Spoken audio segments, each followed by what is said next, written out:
विचित्र सी घटना है नंददास जी का जीवन चरित्र। श्री नंददास जी तीर्थ यात्रा करते करते वृंदावन आए,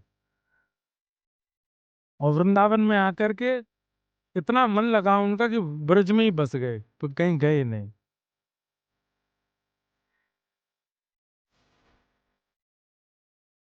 परंतु एक दिन नंददास वृंदावन में भ्रमण कर रहे थे, बहुत अच्छा लग रहा था, यमुना का पुलिन सघन वन, सब जगह भ्रमण करते करते तभी उन्होंने क्या देखा, एक घर के ऊपर एक परम सुंदरी युवती खड़ी है।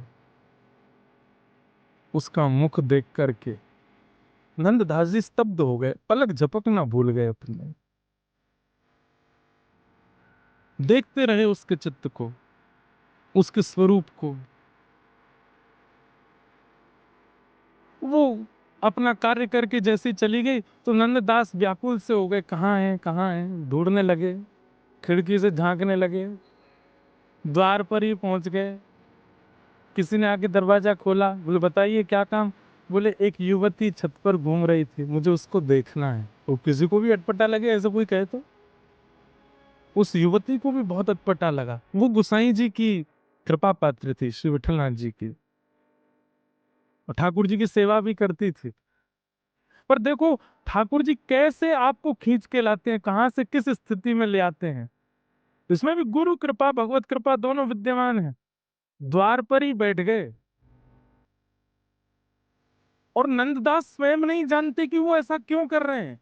उनको ऐसा क्या दिख रहा है उसके रूप में जिसके लिए वो वहां स्थिर होकर बैठ गए हैं।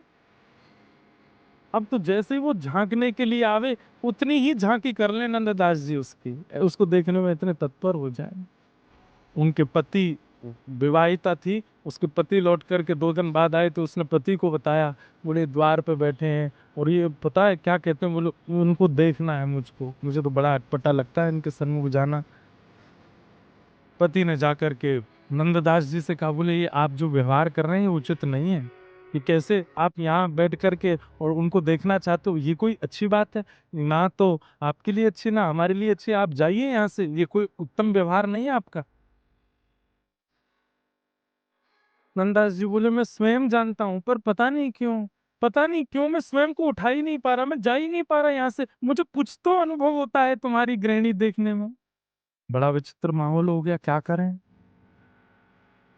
तभी वो परिवार के लोग बोले, रात में इनकी झपकी लगेगी, हम लोग सब यहाँ से घर छोड़ के चले। इतना तक स्थिति आ गई, घर छोड़ के जाने को तैयार हो गए, अपना सब सामान बांधा, और रात्रि में नंददास जी बस नेत्र बंद करके बैठे ही थे, तभी सब घर छोड़ छाड़ करके चले गए वहां से, और श्री गोकुल पहुंच गए गुसाई जी के पास।